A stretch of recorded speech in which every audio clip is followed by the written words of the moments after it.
So first, a quick note. When I'm signing deaf, I'm talking about deaf and hard of hearing students together. It means both of them. One of the perspectives on sign in deaf ed is all students benefit from a fully accessible language, so they benefit from sign. So because that's the goal when we're talking about this, the best approach for all deaf and hard of hearing students, I'm going to use deaf. But if I'm talking specifically about students who have a milder hearing loss, hard of hearing, I'll use that.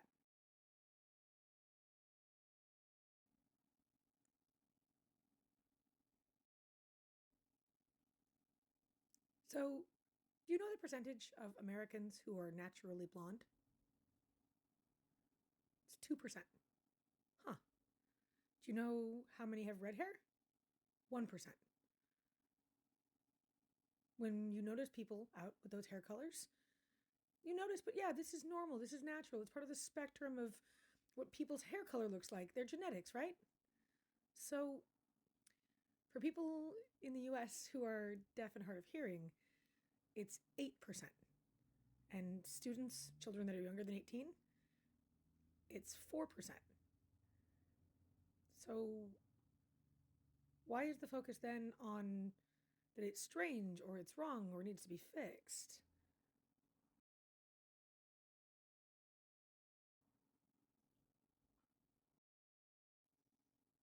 A couple numbers I need to share with you. For people graduating high school, those who don't graduate in the general population is about 18%. For students who are deaf and hard of hearing, that's about 44% who don't graduate. It's a huge gap, right? It's the same for employment. About 18% of the general population doesn't have a job. And about 44 to 45% of deaf and hard of hearing people don't have a job. If you'll notice, those numbers match up. Graduation rates and jobs. So why does this happen? It seems like it's correlated with graduation rates, but why don't they graduate? Well, most of this has to do with missing language.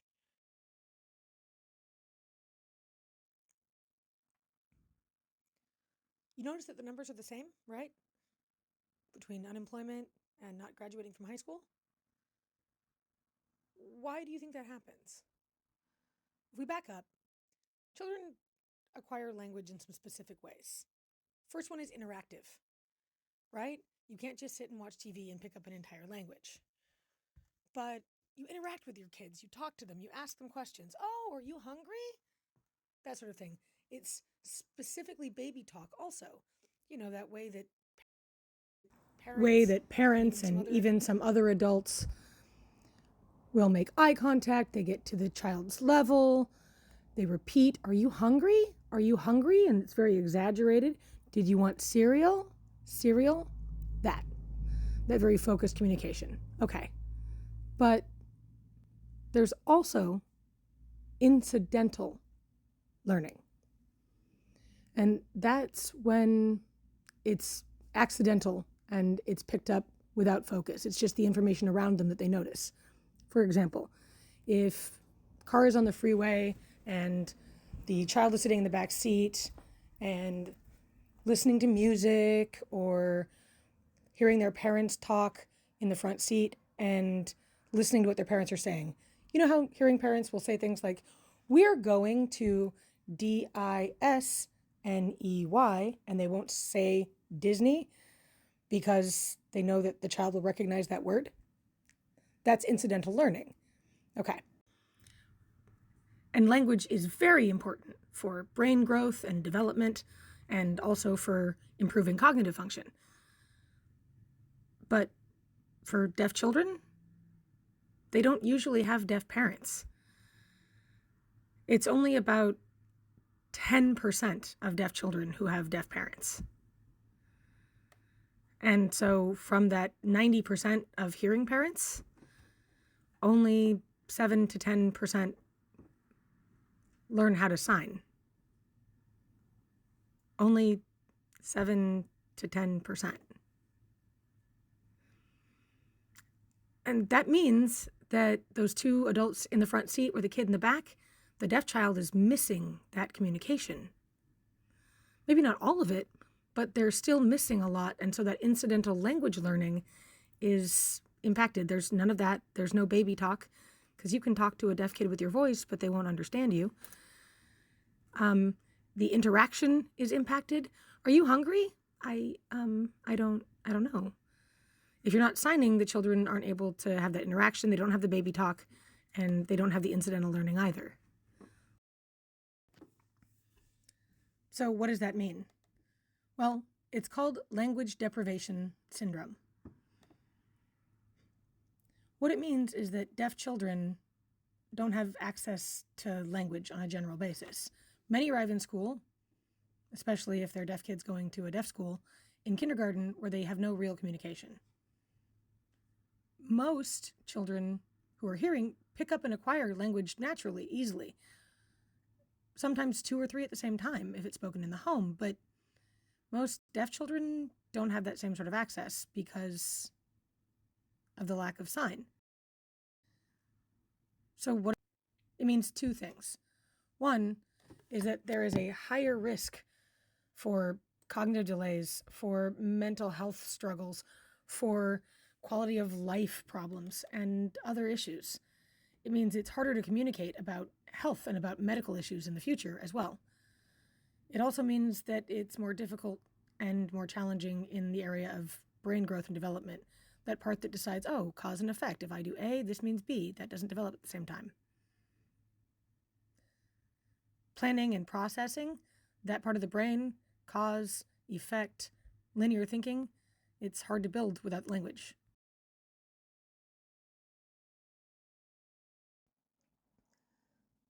So language deprivation happens for a couple of reasons. First is mainstreaming. So a long time ago, deaf and hard of hearing students tended to go to a residential school for the deaf, which meant they'd arrive there, and sometimes they didn't have language, but they could pick it up there because they were surrounded by other people who sign. Now, most students are mainstreamed, but deaf and hard of hearing students will tend to sign mainstreamed as they're the only person there and they're sort of feeling forced to connect in a different way. There's also the medical model of deafness, which is a focus on the ear. It's, oh, you have hearing loss. Oh, you're hearing impaired. It's a focus on what you can't do. You have a problem. We need to fix you because we're trying to make you become more like hearing people. Well, the kid can't learn how to hear.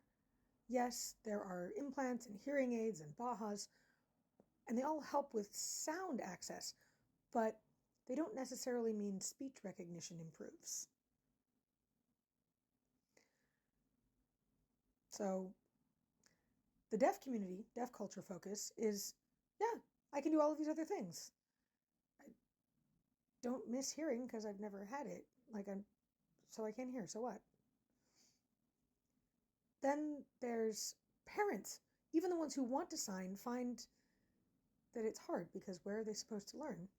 Are they supposed to sign up for college classes and pay for those? Yeah, that's pretty much the option right now. Community college classes are sometimes available. Sometimes you have to go to a university class. Sometimes there are like community center classes that you can take, but you're still needing to pay for them and try to figure out how, if you're parenting your deaf kid and maybe a second child, what are you supposed to do about that? And a lot of parents also work. Like, there's not a lot of time for it, and that's a challenge. And lastly, there's a lot of misinformation. 3 main ones. The first one is that ASL isn't a real, complete, or full language. It is. It's a real, natural language. It started developing in growing in 1817, and it was partially impacted by French sign, by Native American signs from the area, and by the sign used by the people in Martha's Vineyard. But all of these groups gave parts of it, and it became this full language with a grammatical structure and rules and jokes and everything. then there's people who like remember hearing or seeing. I noticed somebody said something that sign will like mean my kid signs, but they speak slower. It's going to keep them from learning how to talk. And I don't want that. It's just, I mean, sort of. It's the same as if you're learning two languages that are any other languages. Sometimes you're picking up two, and yeah, it takes a little while to get to the fluency in both, but it's not because of ASL. If you're doing Spanish and English at the same time, you're going to be a little slower picking it up, but you'll get there. Like, we all know that that's correct, right? No one's going to tell you not to speak Spanish at home. It's the same. Sign doesn't really impede speech. Sometimes speech can be difficult, but that's because the child's deaf. They're having to figure it out. Oh, okay. But if they've got the language, then they can start to put together more written and read English. Because of the two of those, it means that there are a lot of professionals, audiologists, ENTs, speech pathologists, who will discourage people from signing with their kids. No, you don't want that. It's better for you to focus on their lip reading skills and them trying to talk. But if you can't hear and you can't hear yourself, speech reading isn't a perfect science, and it doesn't really match with your abilities. Speech is difficult, and discouraging that is a problem.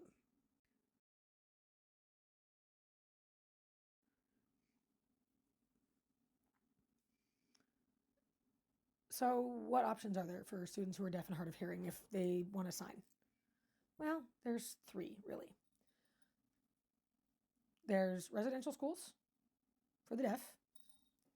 Kids tend to go for the week and they stay there and then they come home on the weekends because since parents don't sign, they're around staff and teachers who do.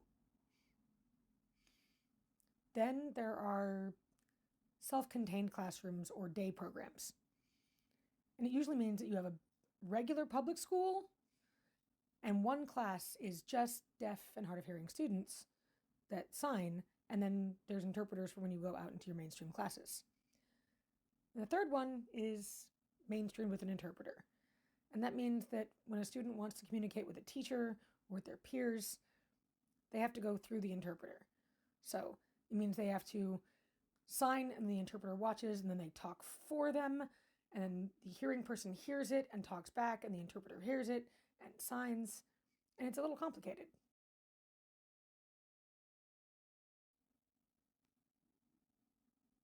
Okay, those are the three options. What does it mean? They're all bilingual. They're all bilingual education. All signing deaf and hard of hearing programs are bilingual, bicultural, and bimodal. So bilingual, two languages. Bicultural, there's deaf culture and hearing culture, which are different. And then there's two modes of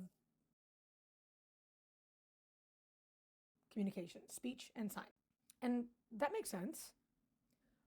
All deaf and hard of hearing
So what options are there for students who are deaf and hard of hearing if they want to sign? Well, there's three, really. There's residential schools for the deaf. Kids tend to go for the week and they stay there and then they come home on the weekends because since parents don't sign, they're around staff and teachers who do. Then there are self-contained classrooms or day programs. And it usually means that you have a regular public school and one class is just deaf and hard of hearing students that sign, and then there's interpreters for when you go out into your mainstream classes. And the third one is mainstream with an interpreter.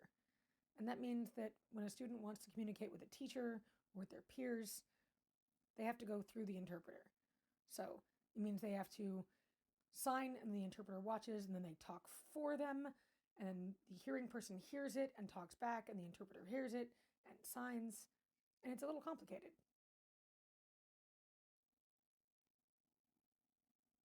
Okay, those are the three options. What does it mean? They're all bilingual. They're all bilingual education. All signing deaf and hard of hearing programs are bilingual, bicultural,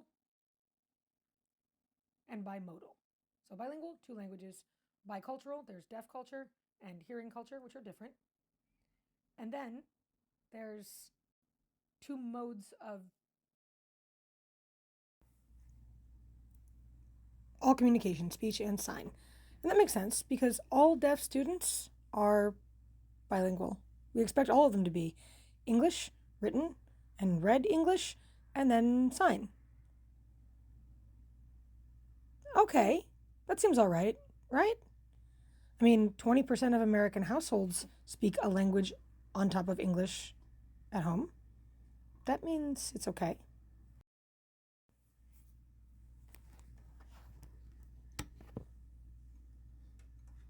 Yeah, it is fine. But it means we have to have the same expectations for hearing students as well. Imagine it.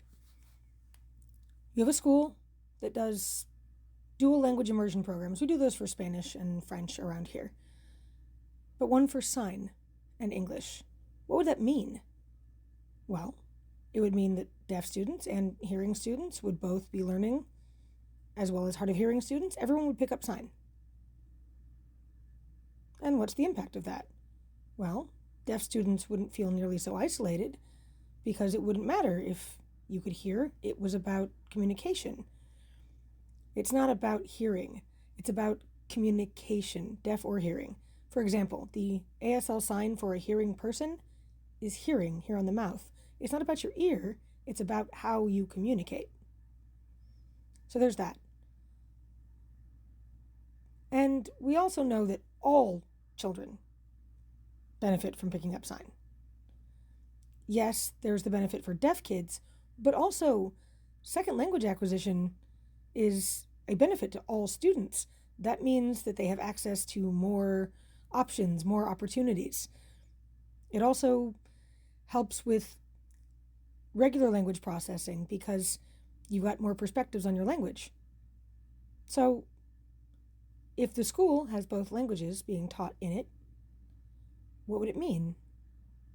Well, direct communication between deaf students and their peers and staff would mean students could communicate directly and integrate better. Graduation rates would go up because of all of that. And services for reading and different teaching approaches, different ones don't just benefit deaf students. Other students also could use other approaches that maybe aren't phonics based when it comes to reading.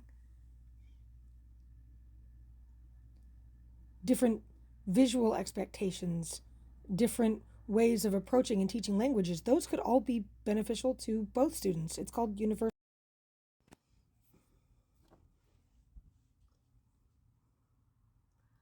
But what else happens if kids in elementary school, in middle school, in high school know sign? What does it mean? Well, first, those kids are going to become the parents and the teachers for the next set of kids in the future, right? And if deaf babies have exposure to sign before they're 6 months old, they have the same rate of language acquisition and vocabulary acquisition as their hearing peers. There's no delay, nothing is slower, and more chances are available for students to find jobs after school because everyone's more comfortable with sign. Right now, there are deaf schools that have work education programs, and they're fantastic because it's really supportive. These students get a chance to follow around people in specific careers, see how they work, what they do. But if there's more people who are open to that and more willing to accept that opportunity, that means that there's more options available for these students, which would be phenomenal, and they can just build on that.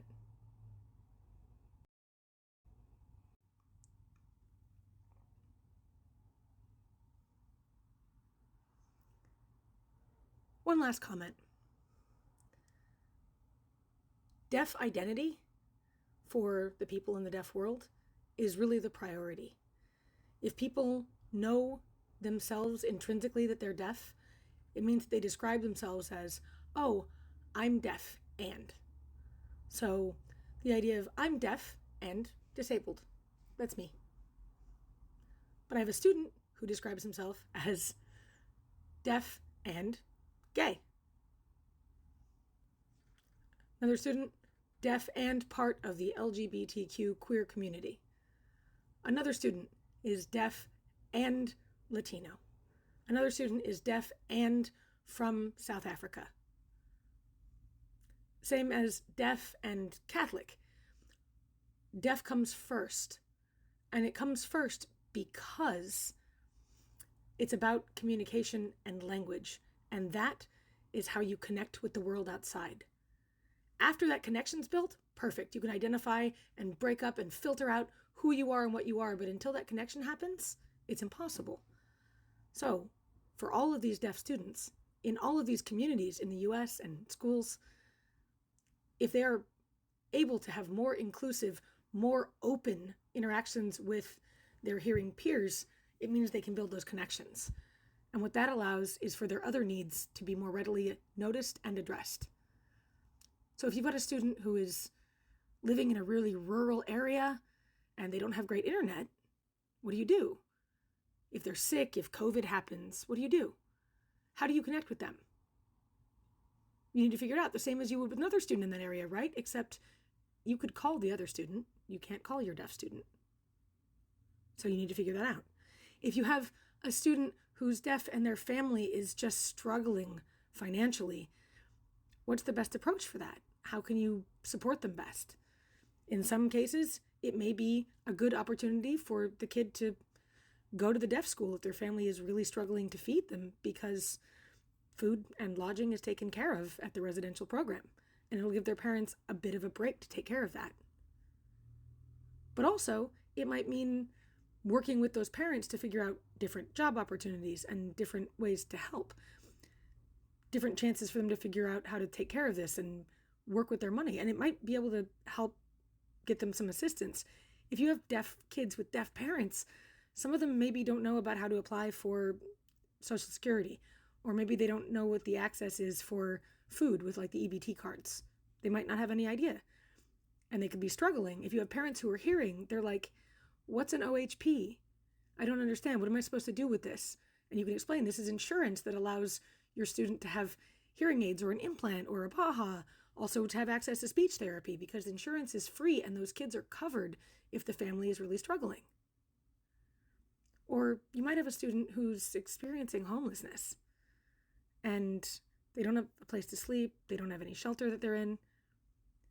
If they're deaf and there's not that connection, how are you going to find that explanation? You just kind of shrug and do. And the teacher can be like, why is the student showing up dirty? Or why does it seem like they're hungry all the time? Why does it seem like they don't do their homework? What's going on?